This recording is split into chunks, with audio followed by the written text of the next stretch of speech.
Expectations and a sense of hope have never been higher in contemporary India than now.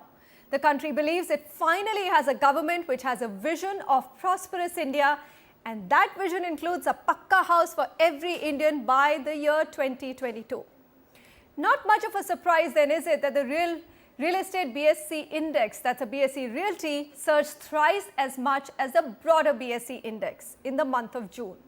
To provide a Pakka roof over every Indian's head will mean massive investments in the housing sector, and perhaps along with that, a revival of the sluggish real estate sector. Easier said than done though. The sector faces multiple challenges, and right before the first budget of the Finance Minister Arun Jaitley, the industry is ready with its long list of demands. Can the Finance Minister fulfill a few, if not all of them? How many of these expectations are realistic, which are not? Let's thrash all of that out and get to that one big answer. What will it take for the Pakka House for All dream to come true? My panel today: Anuj Puri, Chairman and Country Head, JLL India; Lalit Kumar Jain, CMT Kumar Urban Development Limited and Chairman, CREDAI; Rajiv Talwar, Group ED DLF; Mohit Goyal, CEO Omax Limited; Gaurav Karnik, Tax Partner Real Estate Practice EY; and Raj Minda, Corporate Chairman, RMZ Corp from Bangalore. Gentlemen, thank you very much for joining me.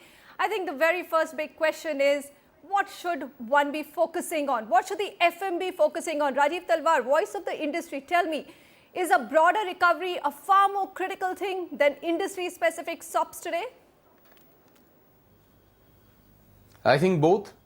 Manisha, just to let everyone know that if there are going to be houses for every Indian with a Pakka roof over his head, the estimated shortage by the Ministry of Urban Development is 30 million units. I take that each unit will be about 400 to 500 square feet. And if you go high-rise, which will be inevitable in cities existing or the 100 new cities that are planned, then the rough area to be made would be about 1,000 units if we take it, give and take some. Then 30 million units translates itself into 30 billion square feet to be made. If 30 billion square feet have to be constructed in the next 8 years, and 2,000 rupees per square foot is the rough cost as per PWD, then we are looking at an investment of 60 trillion rupees, which is roughly equivalent to $1 trillion. I think that kind of boost to the economy is a huge upside, and therefore now with the big picture and 38 or 35% of this investment going into tax revenue, I think let's look at the small steps which need to be taken for the success of this industry and for the success of the dream that yes, if India has managed to provide clothes and food to all, then why not a house to everyone, which is not only a great measure of security, but also changes the psyche of every human being. Fair enough. So we'll come to what is needed exactly to get the ball rolling. How do you get that $1 trillion inside and also, of course, boost the economy? Anuj Puri, do you think that this government finally recognizes that, you start or give an impetus to both housing and construction, and that itself could be a huge booster for economic growth and revival? Or do you think this is still not something that the government has understood? At least in India so far, we've not had that kind of linkage being understood by the government. So Manisha, first of all, going back to the first question that you asked Rajiv, and in support of what Rajiv said, I would add that the broader economy recovery is a must.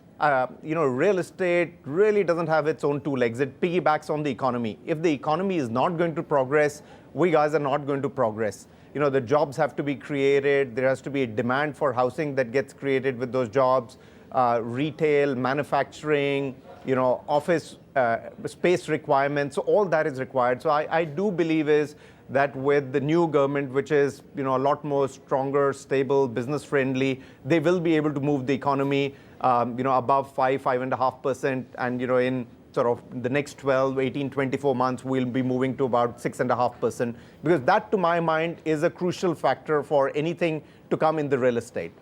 The second is really getting into the subsection of real estate, and it's a stated manifesto by the new government to say that as India completes 75 years of independence by 2022, we want housing for all. Is it possible? Yes, it is possible. Is it a Herculean task? Huge amount of Herculean task. Not only from the perspective of financial, and Rajiv is absolutely correct, $1 trillion. How do you get $1 trillion into this economy? Is the government prepared? Do they understand it? I think there is an indication that yes, they are understanding it. Clearly, Gujarat as a state has been able to deliver it. Would they be able to bring in the right policies? It remains to be seen. Is there going to be a harmonious dialogue between the developers and the government? That is a must. And Manisha, on your shows again and again, I've got Lalitji with me on my right-hand side. Every time they've said is our biggest challenge is the approval process. And I'm sure again in your show, that will be the first thing that will come up. Second is how do you provide the tax stops? I don't think so the government is going to provide land free to the developers to say that this is for affordable housing. But what can you do in providing tax stops? How can you bring down the interest rates on financing? How can you bring down home loan rates? How can you liberalize FDI for affordable housing? How can you take it as an industry status? How can you bring in the REITs so that a lot of the money that is stuck in commercial properties is liquidated and monetized, and then you can bring that into the real estate sector? I'm sure government quarters are thinking, and on 10th of July, I do hope that there is some reflection that comes out on the real estate sector, because I can clearly tell you in the last 3 or 4 budgets, the word real estate hasn't been uttered at all. So we've been completely ignored, and I do hope this time the government recognizes that this is an integral part of the economy and we need to give that the requisite push that it requires. But at this moment in time, clearly, the government's push will be required to make sure that the momentum on the real estate picks up. Absolutely. So let's get to that industry status to affordable housing. I mean, I know that the industry or the sector, Lalitji, has been asking for industry status for the entire sector. I think that's a bit far-fetched, won't you agree? Should the start be made by and immediately on 10th July by giving an industry status to affordable housing, which is essentially means easier access to bank borrowings, ECBs, tax incentives, all of that Anuj has already laid out? Well, Manisha, most important that I would like to add to what Anuj and Mr. Talwar has said. See, housing doesn't have to wait for economy to grow. Housing will drive economy. So, if you see, NDA government in 1998 began with housing industry. It kick-started growth. It kick-started the core sector like steel, cement, etc. And then we grew to double digit. Now, same, we don't have to reinvent, we have to just relive. I think NDA government realizes this. The home loan rates will have to come down to begin with. Now, industry status or infrastructure status. See, RBI has been very unfair to this segment. Housing sector has been harmed by either bias, you may say, or ignorance.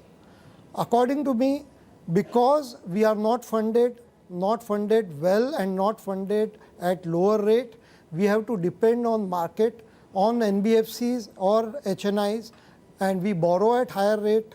Therefore, housing is costly. Housing projects get delayed because there is no funding, there is paucity of fund.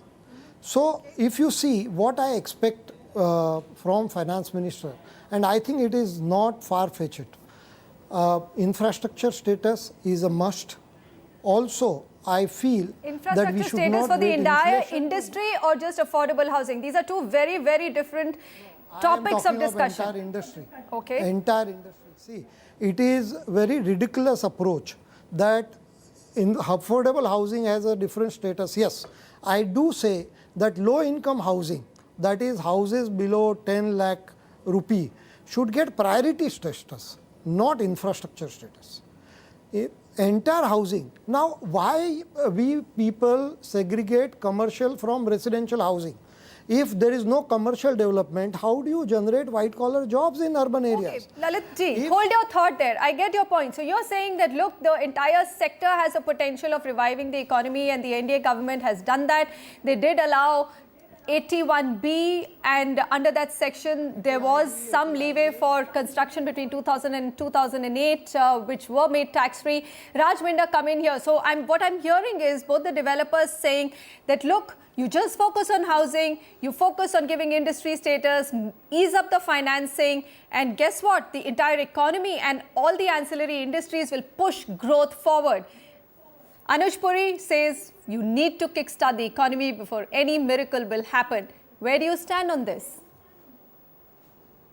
I think I completely agree with all what has been said so far. The point I'm trying to also add here is we'll have to see that we'll run short on materials and labor very rapidly.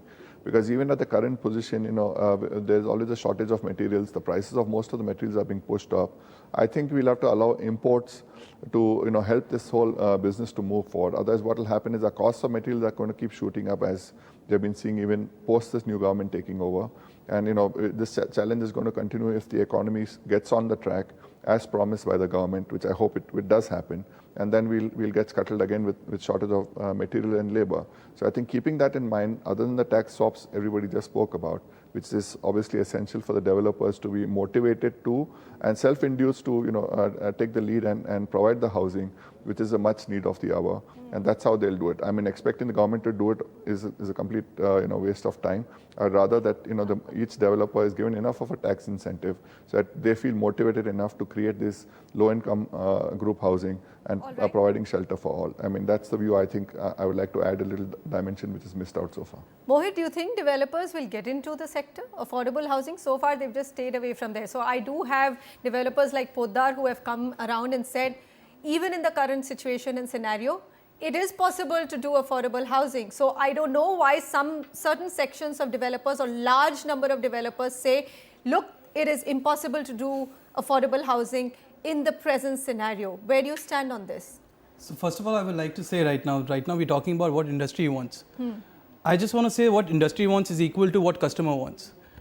What we are working here is for to get the cost of the houses low so that the customers can come and buy in. And absolutely, I mean, affordability is there and a lot of developers are working in this affordable sector.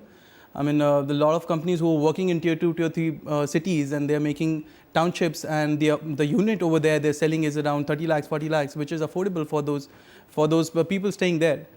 So looking at something which is doable, see, infrastructure status, everybody is talking that it should be given to the whole industry. If it is given to the whole real estate sector, the fund is limited to the country right now.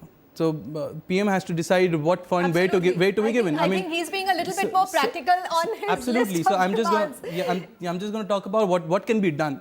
So I think the first priority for the PM should be to give infrastructure status to the affordable housing, because that is the need for the country. I mean, I really believe that the citizen of this country should get the Pakka house. 2022 is possible by doing a lot of things. But okay, so here's back to one question. If it does happen, because that's probably the most likely thing that we might hear in the budget along with REITs, we'll come to that.